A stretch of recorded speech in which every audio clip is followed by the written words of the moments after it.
사랑하는 우리 연합의 성도 여러분, 진정으로 우리가 추구하는 우리의 주어진 실제의 삶에서 누려야 하는 삶은 바로 하나님의 사랑을 깨닫고 그 하나님과 함께 사랑하면서 살아가는 내 영혼이 잘 되는 삶이라는 사실을 꼭 기억하시길 바랍니다. 말씀이 주인되어 말씀으로 살아가는 삶, 그 주인공이 바로 우리 모두가 되기를 주님의 이름으로 축원합니다. 결코 믿음은 나의 자력에서부터 시작될 수가 없습니다. 반드시 하나님께서 우리를 위해 일해 주시고 반드시 끊임없이 하나님께서 최선을 다해 일해 주실 때, 그때서야 우리가 믿음의 사람이 될 수 있는 것이죠. 여러분, 하나님께서 여러분들에게 말씀을 주셨잖아요. 그러면 그 말씀은 반드시 누가 이루시죠? 하나님께서 이루실 줄 믿습니다. 내 이름을 다시는 야곱이라 부를 것이 아니요 이스라엘이라 부를 것이니 이는 내가 하나님과 및 사람들과 겨루어 이겼음이니라. 여러분, 먼저 하나님을 이겼다라는 의미는 뭔지 아십니까? 너는 그렇게 끝까지 나를 붙잡고 울부짖음으로 철저히 포기하고 연약해진 허벅지가 끊어진 모습일지라도 눈물을 흘리며 나에게 의지해서 너를 절대로 포기할 수 없는 나로 만든 것처럼 살아라. 이전에 살았던 그 모습들, 여전히 세상 부귀영화를 추구하고 성공을 위해서 그 방법을 가리지 않고 속이고 가로채고 뺏고 그렇게 행했던 네 속에 숨겨져 있는 괴물과 같은 모습들, 그 속 사람들까지 이겨내라 라는 뜻입니다. 히브리서 4장 16절에 이렇게 선포하고 있습니다. 그러므로 우리는 긍휼하심을 받고 때를 따라 돕는 은혜를 얻기 위하여 은혜의 보좌 앞에 담대히 나아갈 것입니다.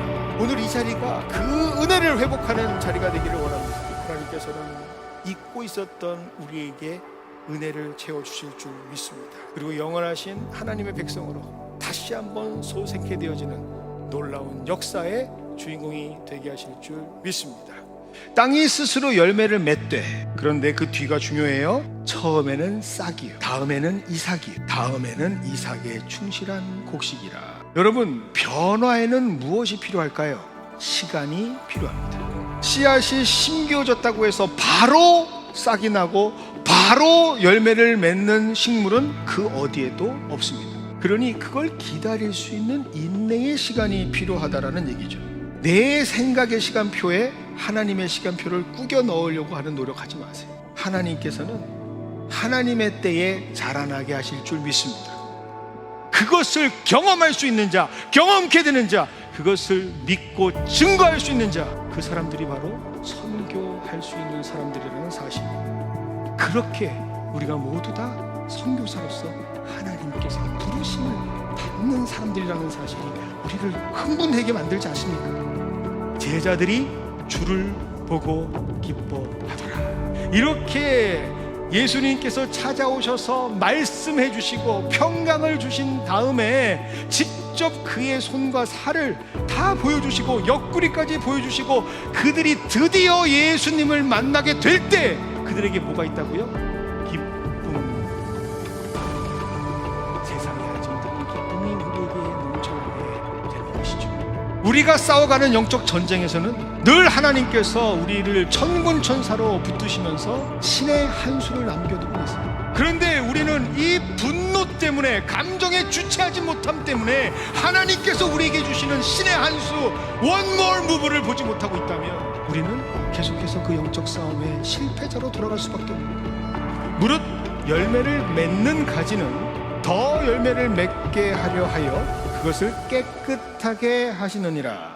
하나님은요, 하나님의 자녀들이 그 자리에 머물러서 안주하는 것을 절대로 원하지 않으세요.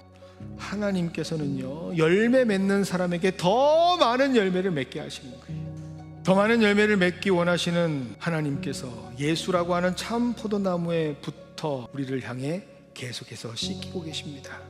바로 같은 성령께서 말씀하셨음에도 불구하고 그 받은 말씀을, 성령의 감동하심을 해석하는 반응이 달랐기 때문에 그렇습니다.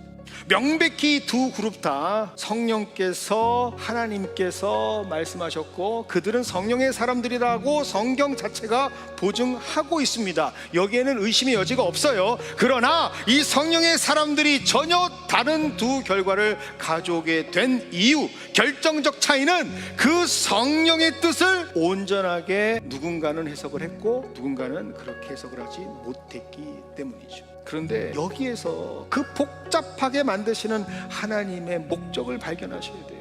그 이유는 바로 그 성령의 사람들이 성장하고 성숙되기를 원하시고 있기 때문입니다. 하나님의 관심은요, 우리가 성공하고 실패하는 것에 있지 않아요. 하나님의 관심은 우리가 어떻게 하나님의 뜻 가운데 살고 있느냐, 그것이 바로 하나님의 관심이고 그것이 바로 하나님이 우리에게 원하시는 거예요. 그걸 알려면 우리의 영의 눈이 떠져야 될 거 아닙니까? 내가 보기를 원합니다. 그러므로 오늘 같은 추수 감사 주일에는 3번 우리가 감사를 해야 정확히 진짜 감사를 했다라고 할 수가 있겠습니다. 첫 번째 감사는 누구에게 하는 감사일까요? 하나님께 드리는 감사. 두 번째 감사는 누구에게 해야 되는 감사일까요? 우리를 위해 대속해서 죽으신 예수님을 위한 감사. 그리고 세 번째 감사는 바로 우리가 그렇게 한 몸 이룬 옆에 있는 형제, 자매, 믿음의 가족들에게 하는, 이웃에게 하는 감사. 그 은혜라고 하는 단어는요, 지금까지 우리가 알고 있었던 은혜랑은 조금 다른 의미를 가지고 있습니다. 원어를 보면 카리스라고 하는 단어가 쓰여지는데요, 그 카리스라고 하는 단어는요, 맡겨짐이라고 하는 뜻입니다. 즉 은혜란 하나님의 역사가 나에게 맡겨지는 것이다 라고 하는 새로운 은혜의 정의를 갖게 됩니다. 두려워하지 말라, 무서워하지 말라. 왜요? 그 맡기셨다라고 하는 사건을 하나님께서 감당해 주시기 때문입니다. 하나님은 맡겨짐을 받은 은혜를 입은 사람을 통해서 내가 해도 되는데 너를 통해서 나의 영광을 얻게 하겠다라고 하는 계획을 갖고 계시기 때문에 우리에게 맡겨주시는 거예요. 여러분, 해산의 고통 없이 생명이 태어나지 못하듯이, 맡겨진 자가 없이, 은혜 입은 자 없이, 그들의 순종과 고백 없이 하나님의 역사는 이루어지지 않습니다.